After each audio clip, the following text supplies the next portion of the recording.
Yeah. Three, two, positions, rolling, roll tape. Bridget, you're on.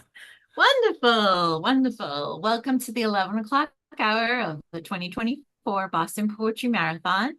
I'm your host for this hour, MC Bridget Eileen Madden. And after this hour, this is my last responsibility for this year's Boston Poetry Marathon. Woohoo! Enjoy. Um, so yeah, because later on today I'm gonna do a Mrs. Roper romp where you dress like Mrs. Roper in a red wig and a caftan and chunky jewelry. And last year when my mom and I did it, we made it on the front page of the local paper. So I saw myself in a big red wig all over like the stand in Stop and Shop. Also, happy Banned Book Week. Celebrate and support unbanning banned books, read banned books. Um, my other life is at Mass Bay Community College Library, so I wanted to give a little plug for that. And I'm gonna let everyone know who's reading this hour, and then we'll go through one, and I'll introduce you right before you read. Okay, so here we go for this hour. It should be The Lord Willing and the Creek Don't Rise, Willie Wideman, Ellen Steinbaum, David Miller, Mary Byrne, Alexis Fagot, Marcia Ranglin Bassel, Meredith Arena, Marcella Durand, Martha Collins, Karen Henry, and Michael Steffen. And our first reader of the hour is Willie Wideman.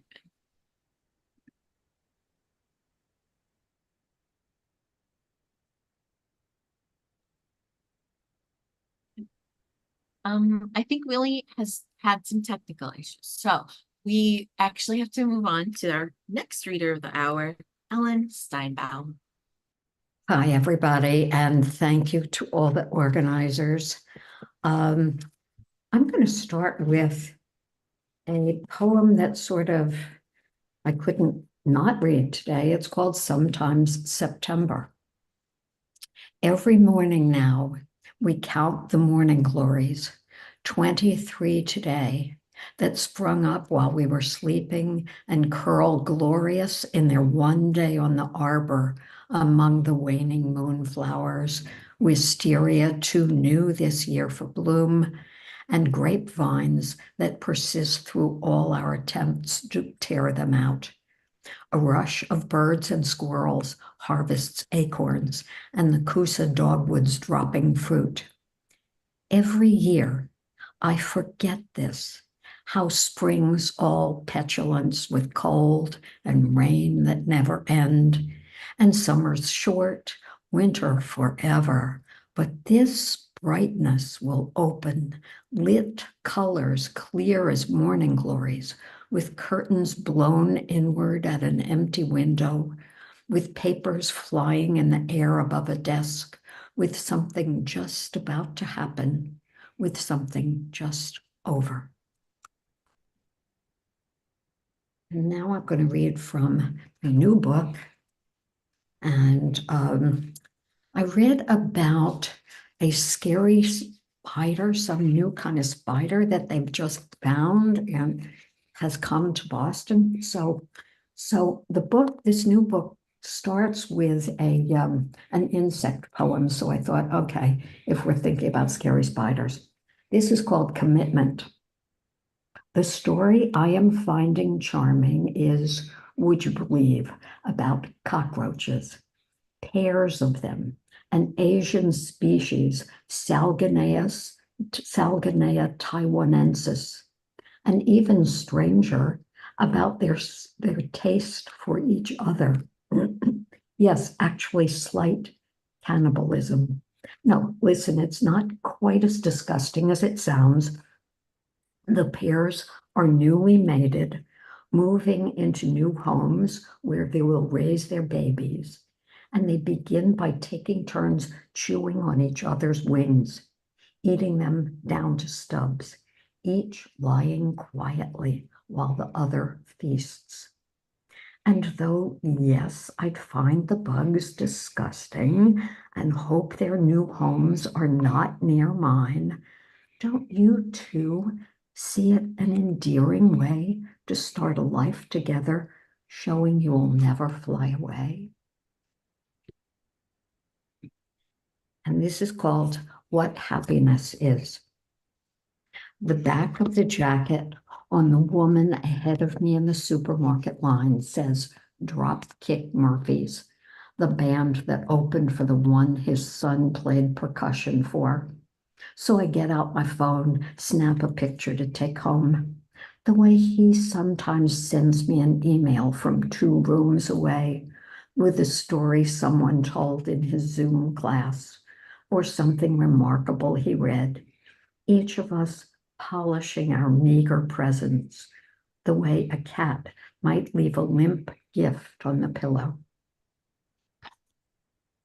And I'm just going to end with the last poem in the book, which I think of as kind of a little benediction and what I wish for all of us. The intervening day, we call it, the day between his birthday and our anniversary, between the beginning of his days and the formal beginning of our days together. Between these 2 occasions for cakes and cards, good wishes, celebrations, this one day that has no ritual, just an everyday day, a day we notice perhaps only because it sits sandwiched between the 2 momentous ones, a day when nothing further is required than our simple gratitude for one more ordinary day. Thank you. Thank you, Ellen. Appreciate that. I love spiders. The next reader is David Miller. Hi, everyone. Thank you. Thank you for having me as part of this. It's really gratifying and such a pleasure to see all these faces and hear the voices. I have 2 poems. The first is Miasma. I wasted time and energy shooting eye rolls toward those fringe mongers. Troglodytes, I called them, from my position safely out of range. I was still Victorian at heart and bite my tongue to realize this. My grandfather professed evolution in his textbook. I trusted in progress, even with dead ending branches, 1 step back phases. Progress, nevertheless, if microscopic, even if tracing the road ahead seemed like watching tree rings widen. Seems like I believed that smirking at dominators from just outside their frames could be the modest role I'd play in nudging their demise, even though the fabled revolution of my 1960s turned out to be, let's say, overextended. To be insulted by these fascists is so degrading, David Bowie sang. That was 1980, with the eruption of Falwell rapture, what felt like a great abandonment, though I could still make irony in performance art. Numerology from Ronald Wilson Reagan's 3 names, his 666 letter count. I communicated this to my small audiences. Why rehearse the balance of that history? It's in many books that somehow still exist. Let's consider our persistent adoption of undead. This morning, at the exact instant my phone prompted me to begin another day, an assault rifle with bayonet appeared where my half-awake mind creates pictures. Safe behind barricades of political satire, we wag our fingers, worn of slippery slopes, imagine ourselves still standing upright. I breathe malice like microplastics, scentless, colorless, soundless, no taste or texture. A candidate's nicked ear is bloodier than an entire classroom. And the second poem, excuse me.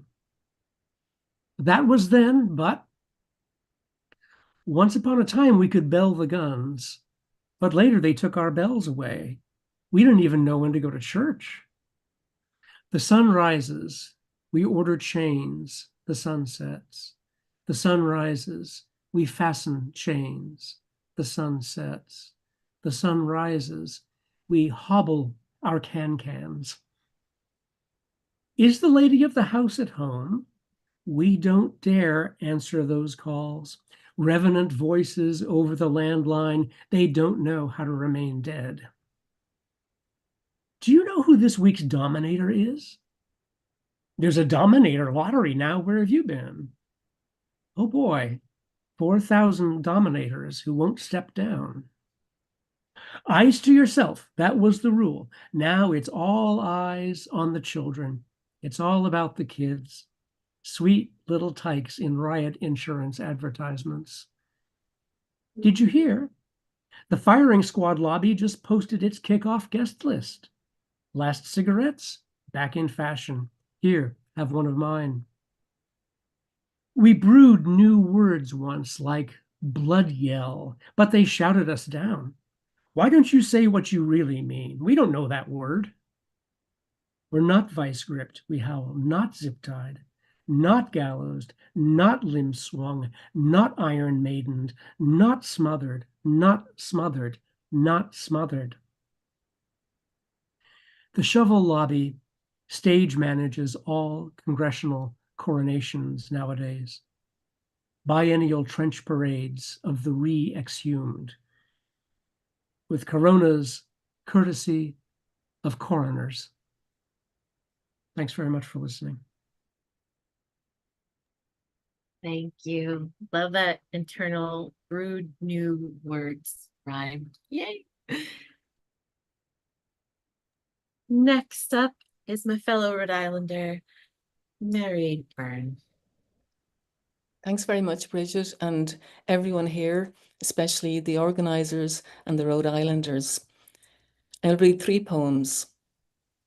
A Parting. I'm glad not to be travelling today, and travelling's my favourite thing, that and staying home. I'm glad it's you, not me, who's hauling cases down, that I'm the one who gets to turn and climb the quiet stair. I'll miss you now, is what I said and meant it, as I leant back on the bed. But everything sounds two-dimensional since I heard you wrong or heard you right but misconstrued and captured trademark scorn with smartness of my own, ebullient in the low-budget cruise of wine and company. Suddenly I'm removed, shocked at the me I turn out to be. I thought I was Keira Knightley nice. I am my greatest fan. But am I cruel? The arrow missed its mark. Perhaps nobody heard, but I heard. It left an exit wound in me, narrow and deep. Anyone could turn on me. I could turn on myself. And nothing I say or do feels real, though I can play my part. Join the photo lineup when I'm called. Link tight, it's true, your elbow tucked into my waist feels real. I prop the street door open with one hand and lean to see your taxi come and pass. Continue to the corner where it flops, humped up on the curb, blunting the corner. Then somehow I lose track. I do not see you run, or load up, or get in. Nothing so dramatic as time stops. Time as real as lunchtime on the street. The taxi disengages, rights itself and turns, then like a 2D cutout jolts its way off stage. It's there, it's not there, then it's gone. It spirits you away, and I am left. The reel that shot from me when I heard what I thought I heard is no realer than this standing in the deep and narrow street. My candid, I will miss you now, no weaker for my leglessness. It found its mark or not. How can we know when there's no response? The half there sense I'm getting still a there. I turn, leave go the door, and go back in. And then this poem is written, was set in, was written in Ferrara in the High Pyrenees. From the brim of La Coma de Berg, in memoriam Caspar David Friedrich. 1. The poplars rise straight up, or do they dive, or rise as poplars should, straight up? And is that their reflection in the lake before any leaves come? But there is no lake. The valley is under the clearest water, called air. And of course the water, though invisible, is there, not like the glass pane of a lake dividing the clear poplars above from the clear poplars below. It is more the valley looks fresh minted with its own thirst slaked. 2. A brush passes over the mountain, leaving a village in its wake. It is the village that reflects the water, the reason it is there, though nothing could look drier than the houses latched into the rock. 3. The mountains fold out of one another, lapping forest to the top. They look threadbare towards the summit, full of holes, but it is snow, making lacework of the mountain, white against the whitened sky. 4. My eyes can't seem to translate there to here. Viaura is such an irregular verb. Travaglia may be a surer way to know.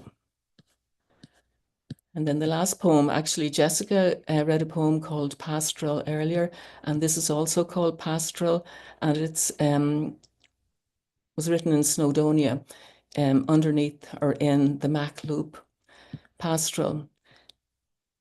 The milkmaids have leached the colour from my hair and cheek. My milk teeth rattle in the box my mother saved. Metallic buckets brim with all my juice and oils. Outside a cricket bends an archway in the sedge. The sound of everything is gathered to a hum. My parts are all unhinged and hanging by a thread. I ratchet forward and the end jumps toward me. Those up ahead drop handless off the belt and turn. Like childbirth, I'm wild to cede my place but can't. Between two cottages I see a USAF F-35A breach, imagined, unimagined. The sky, Dominion lost, steps back for fighter jets delivering a world of noise. Unspeakable, uncountable. Mercurial the sheep spill down the valley's fold. Thank you.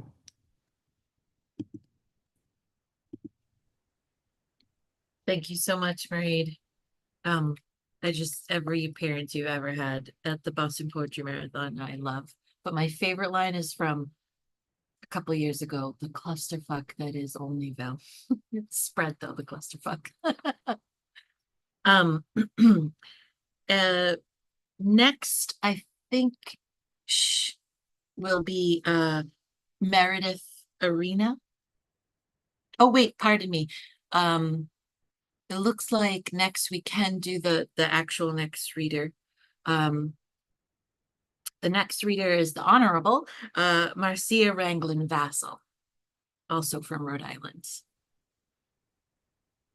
Oh, she was here now. Oh, there she is. Marcia, you there? Sorry.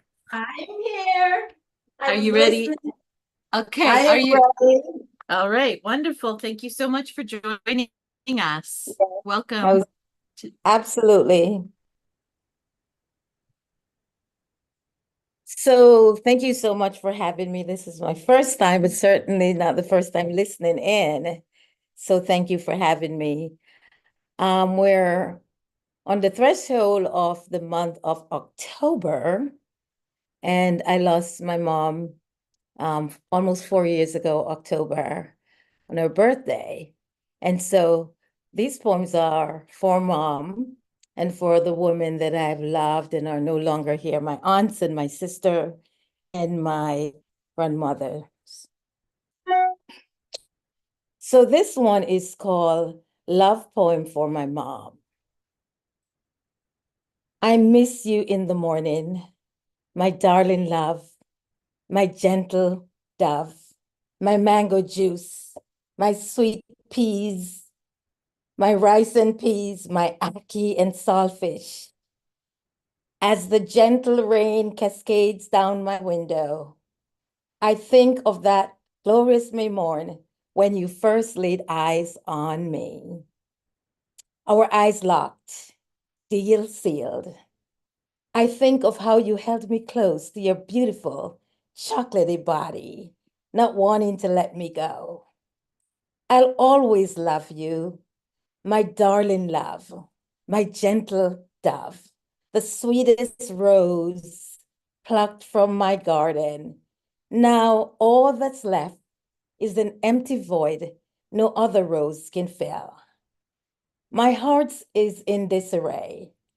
I should have held you longer, tighter, closer, kissed you more, loved you more, be with you more, told you I love you more.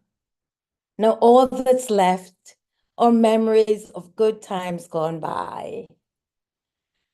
I miss you in the morning, my darling love, my gentle dove, my mango juice, my stew peas and rice. Oh, I miss you in the morning. This final one, thank you, is for my sister, a longtime teacher and my role model. Love is the strangest thing. Sometimes it's forever, sometimes it's fleeting, a beautiful, ridiculous fling. I can't say why since you left me high and dry. For all the times you've loved me, held me, comforted me, made me think our love would last till eternity.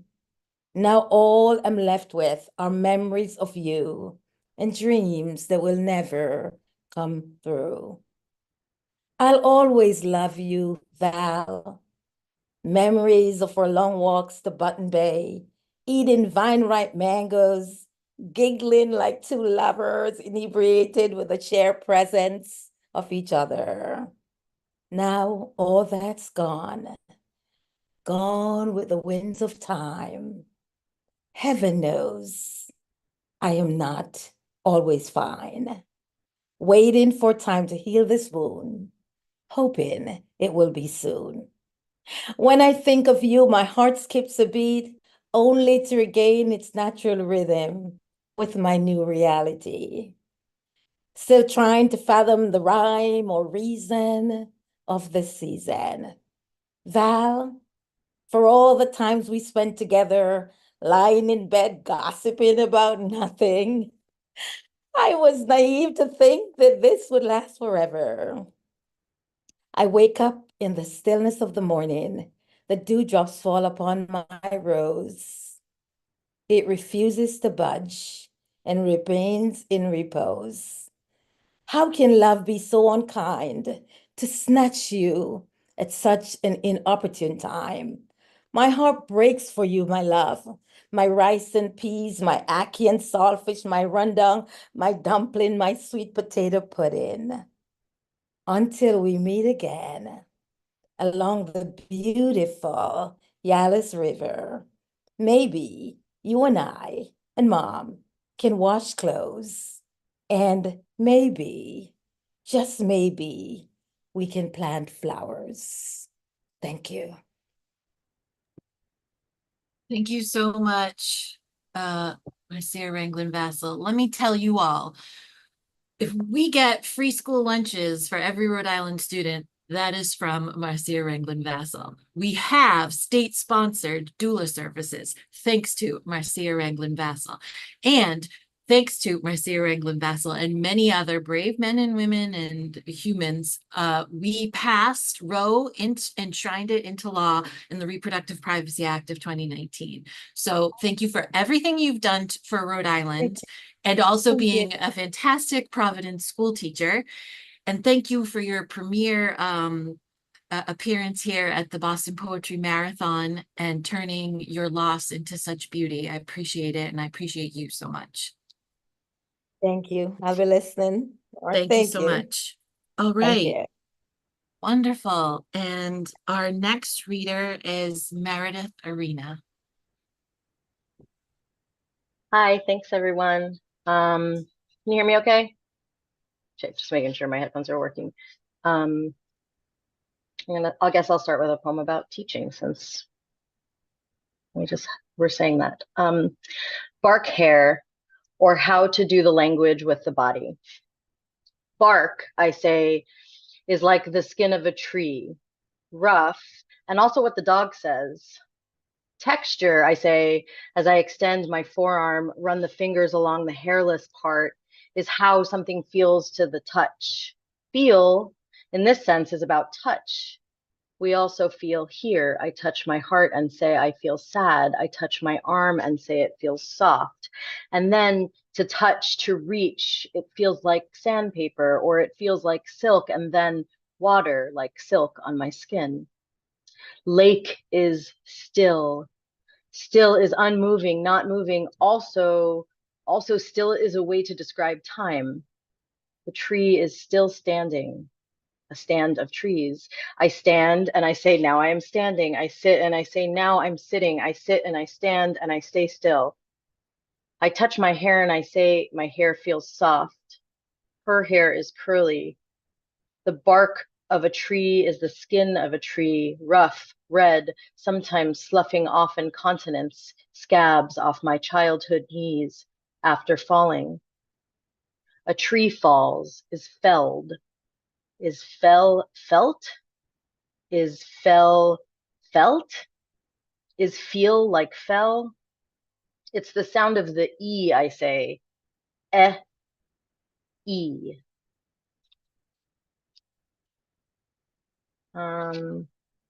This one's about words too. Border. The rim of a ship, edge of a shield, to mark, delimit, to lie alongside, margin, brink, to clot or clod, amassing, land hemmed in by water or high ground.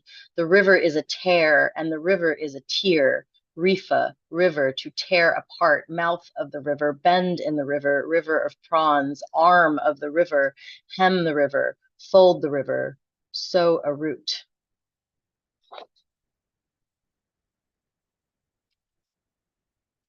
Begin here, in this space between chin and breastbone. Roses opening obscenely, the dress I wore on the surface of the difficult thing. They flap and spy and become the flame. Today I realize that the trick is not to contain the fire. I want to make a spectacle of myself. Everyone gather round. I'll just read one more. That's for everyone here in the room. To writers. The moon turns black in this picture, but everyone still agrees to play. We are surviving on the way we play and dream together. We have no time. We never did. Still, we name the birds. Still, we chase the moon and dress for one another. It's always an eclipse, and we still find one another. Thank you. So many good little images in such a short amount of time. You packed a lot into 5 minutes. The bark of a tree is the skin of a tree. It's gonna stay with me all day. Appreciate you so much. The next reader is Marcella Durand.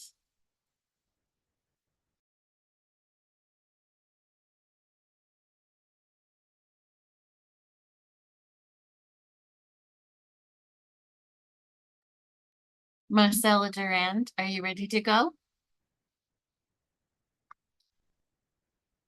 All right, we'll pause that. Maybe they can come back. Might have stepped away. Here he is. Sorry, I lost audio. I couldn't find Oh, it on okay. my cell phone. Can you Welcome see me now? back. Yes, hi Marcella. Yeah, we can't see Hi. you, but we can hear you. All right, let me see if I can figure out after 4 years how to use Zoom on my phone. Oh my God, I don't even know what is happening. That's okay. Would you like a Okay, minute? there we Oh, go. there you got it. You All got right. it. You and Thank you your for your hair is help. gorgeous today. Good thing that you Ooh, found thank that video. Look at that gorgeous, gorgeous mane. Okay, you're up. All right, well, I kind of needed the video because I'm going to do an on-site poem. So my videographer, Rich O'Russa, is going to do a video as I read the poem.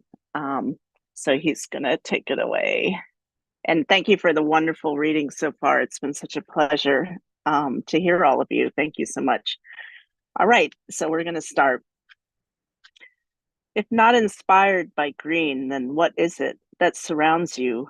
Wet path from night of hard rain or rock rising from side of valley, the undercomponents of which the lack of water, the springless clay soil, the river nearby, mountains or former mountains on either side, and this rock in between, clearly a plain of earth raised abruptly, inert gray plains exposed to moss and rain infiltrating its levels to shiver off in thin blue slices appealing to snakes and to me who arranges them about the house we have built without water, salty water, saline water, mystery minerals dissolved in its PPMS, a dry well under wood, axles of old cars, glass aspirin bottles unearthed strangely at rock clefts top because to climb it is a bit of instability upon bluish slivers of eroding earth slice, the lines of which I watch right now,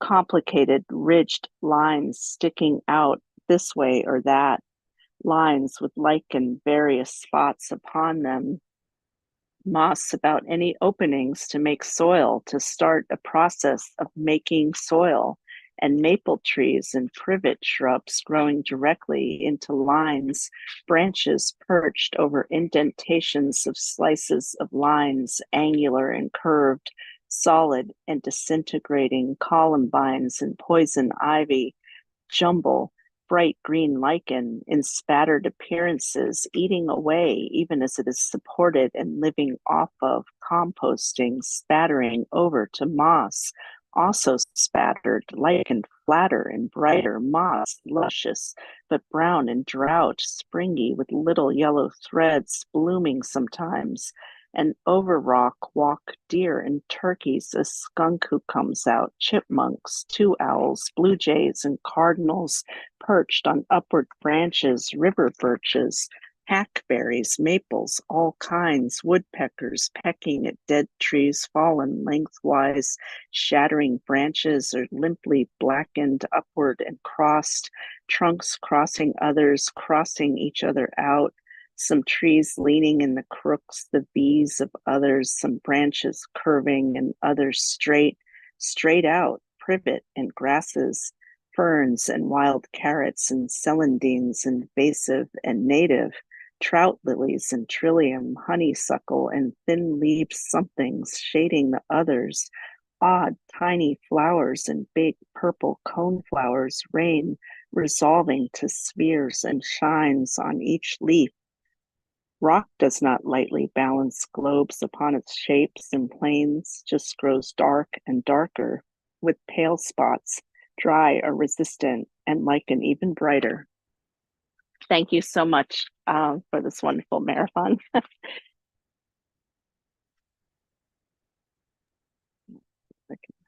Thank you. That was really good. I have a terrible pun to make. I was really liking that poem. I'm sorry. Everyone. That's okay. I'm totally into it. Oh, see, look at this. Look at my Ted Lasso. I just love a good terrible dad joke. Anyway, but that was great. And I loved the visual to go with it. Thank you so much for the video portion. Yeah, that was lovely. And our next reader now is Martha Collins. Thank you, Bridget. Thank you, organizers. Thank you, wonderful fellow readers, and thank you all for being here. How to do that? Okay. How do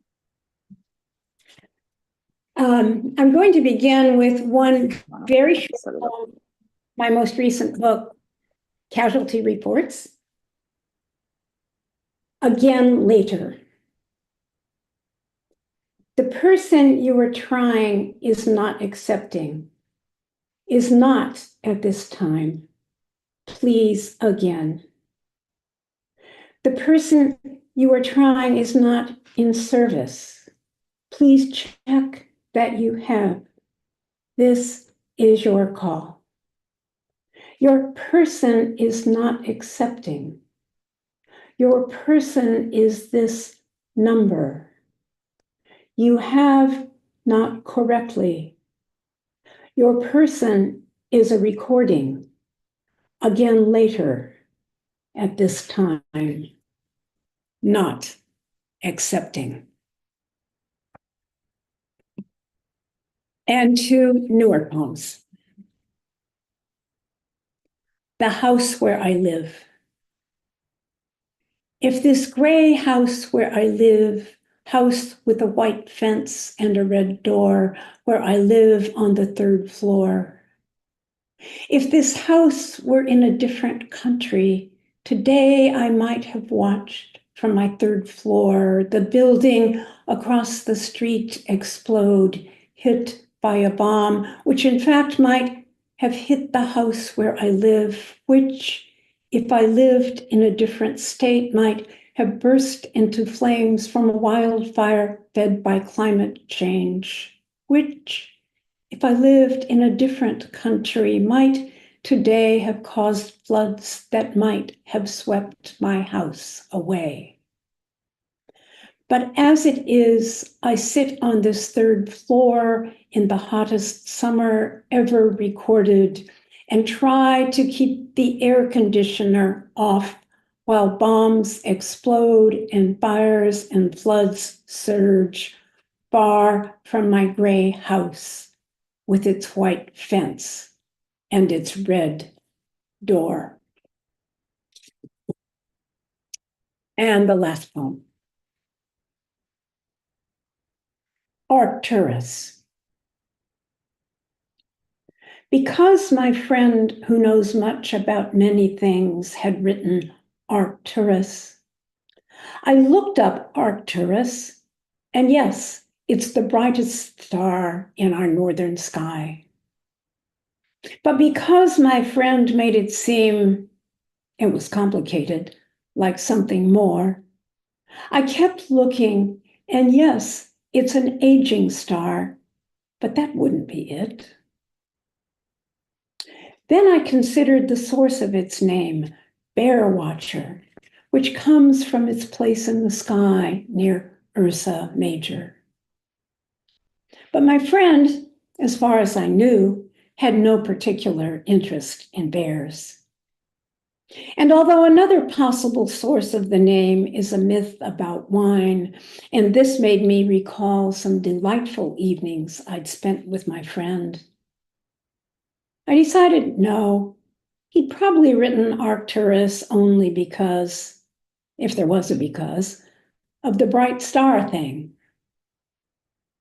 But by then, I'd read that Arcturus was one of the first stars ever named, and that it was called, in various times and places, a pillar of sky, the sword, the pearl, as well as, I thought of my friend again, the owl, and also the star of gladness, the star of joy. Thank you.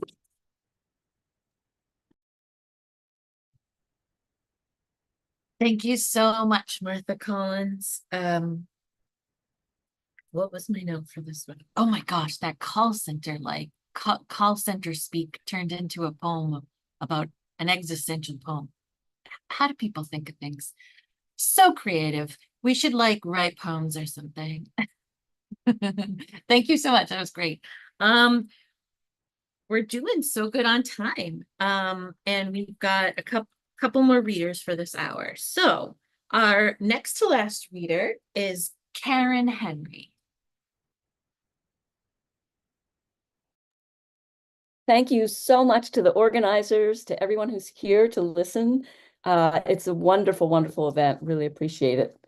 I'm going to read a few poems from a manuscript in progress.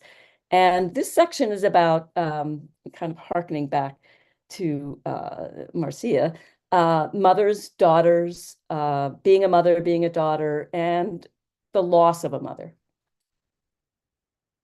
Constructing mother. Helping a little girl go through a square door in the ceiling. deconstructing elements of the door, setting them down carefully, trying to remember the order of sticks while balancing the weight of the girl. This intricate process, I am determined to see it through. Shona statue. On the dark round of the world, their arms form a ring, unbroken, mother lifting child to see the sun, child clasping mother to steady her. These Shona figures you gave me before I had a son of my own, after one of yours, Icarus, was gone. You couldn't catch him. Their rounded heads contain what can pass between mother and child, yet they are smooth stone, as if the pair have already vanished into their future absence. A sign that you too are gone. My arms, my heart, my head, too heavy to lift now into the circle. And then here's something a little different. Saint Margaret of the Church of Vascular Dementia.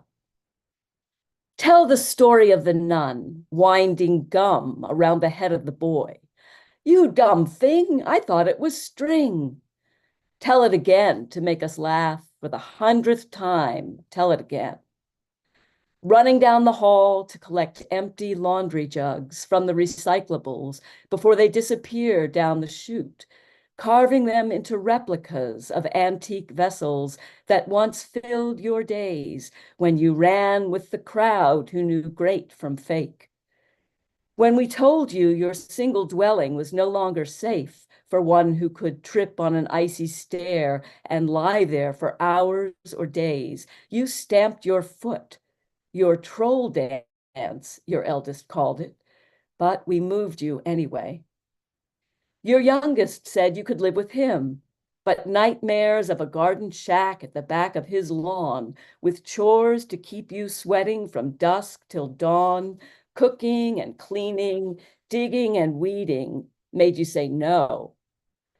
Settled close by one of us, you kept saying no. No gardening with the grounds crew. No book club, no aqua sports, no movie nights. You made a few friends, but they died soon after, proving your case for solitude. You said you enjoyed your own company.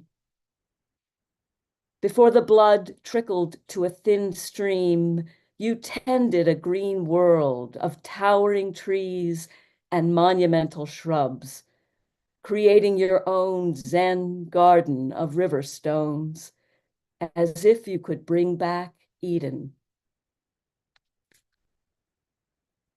And finally, your fabulous youth. While we wait for your ashes, I sift through the remains of your past, your scrapbook filled with dried flowers fixed next to the remember this. Tiny translucent cells spill out of pages like gels for stage lights. They would cast a cinnamon glow or fish scale rainbow. Through the poses and the candids and the honest faces and the years of smiles, through the friends left behind and those carried into old age, you remain. Thank you.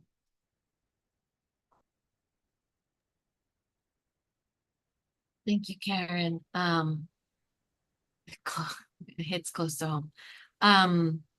I love that we had these poems of loss, both from Marcia Ranglin Vassell and you, Karen Henry, and how you both treated them, the issue at hand, so beautifully, but so differently. And that just shows the range of poetry. I love the surrealism in your poems and how it captures the starkness of the feeling of the loss. Thank you. Thank you. Thank you. That was, I'd love to see that poem later on. And when it's done being a work in progress. Our last reader of the hour, unless did Willie Weinman make it in? No. Okay. Hopefully, Willie, you can join us in one of the Emily Dickinson slots. Our last reader of this hour is Michael Steffen. Thanks, Eileen. Hello, everybody. The first poem I'm going to read to you is Looking at a Straw Hat. As it slowly floated by us on the river, like where there's smoke, we looked for the body trundling under it, along that murky avenue, holding their nose like a swimmer, like one in foul air. In a sudden lapse, a trick of orientation, the hat on the river stilled in its progress and made us feel we were floating backwards. Other people who noticed it with an impulse to empathize swung their hands up to their heads. Whoever had snubbed it, they would need to dare it again, as it was on its way inexorably beyond the point of caring.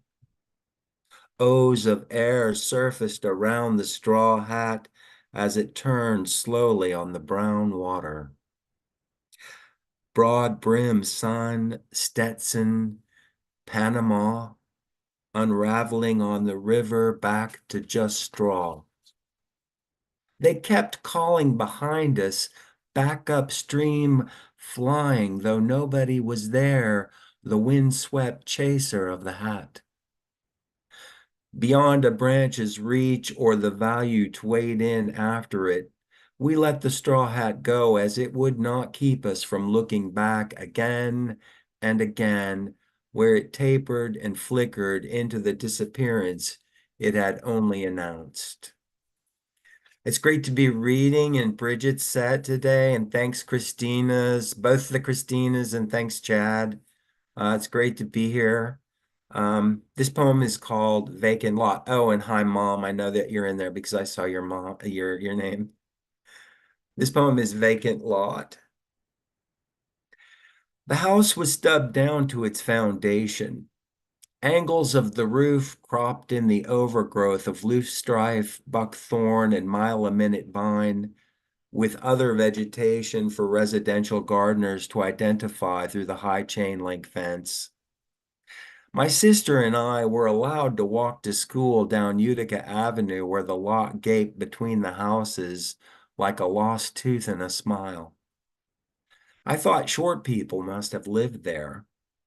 The walls were first to go, I was told, the roof lowered on jacks to be safeguarded for the cedar, the demolition suspended when titles got hung in a nasty family dispute.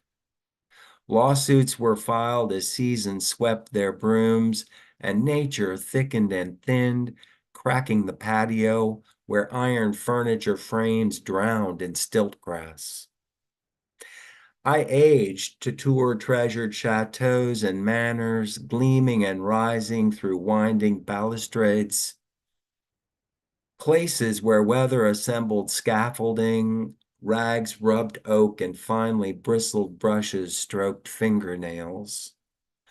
The stuff in them turns in the glossy pages of museum catalogs. Scroll through anybody here. You might hesitate at children with fingers curled through chain links, but not me you linger at, with me at what all has gone missing. We can't get enough of it. And my last poem is for a true poetry hero, Helen Vendler, and I'll just go ahead and take the moment. Next Saturday at 2 o'clock at the Valente Cambridge Library, there's going to be a tribute for Helen Vendler that I will be co-organizing with the Hastings Room. So 2 o'clock, Valente, gosh, what is the address there? It's down by King Open School. The poem is called Left Writing for Helen Vendler. Self-reflexive poems springboarding off their titles often belie their pop and belly flop, especially one headed with a negative connotation like left, as though I were abandoned here, in the cliche of the sullen, sedentary school kid, head tilted on knuckles, at a thick tome by a window through which fellows can be seen playing soccer in a field.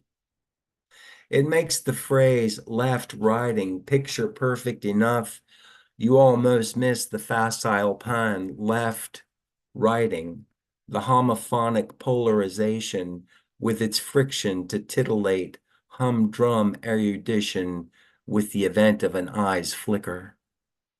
As if integrating left and right were that unthinkable, as if one simply walking could proceed otherwise. Left, right, Dad used to say, setting me on my feet from a fall. Persist, keep going is what he meant.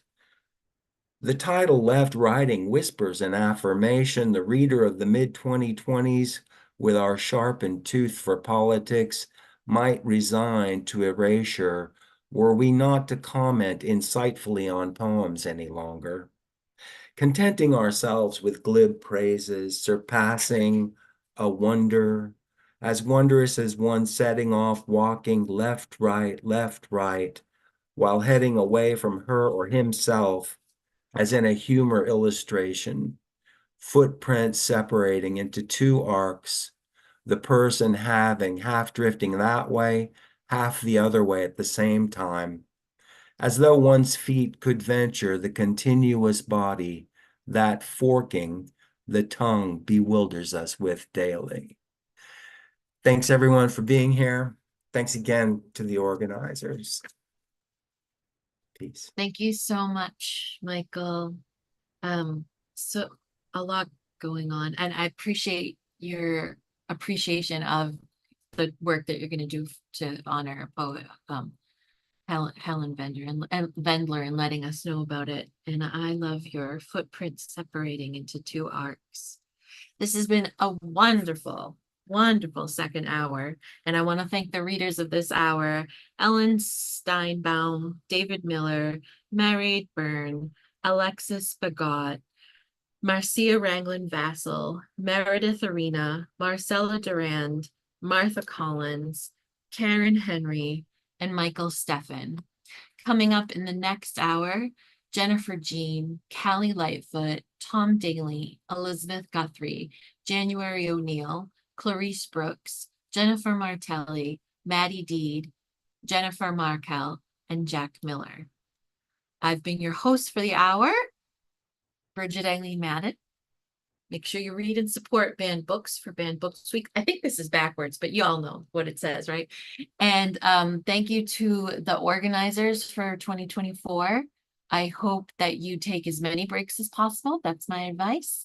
And this is the end of my work on 2024. Just 2 hours, 2 glorious hours. Woohoo! It's nice to be on the other end of things and just sit back You and can't quit, you're enjoy. fired. Appreciate you all, and we're going to take a short break and be back for the 12 o'clock hour in a little bit. Thank you, everyone. Thank you, Bridget. Thank you.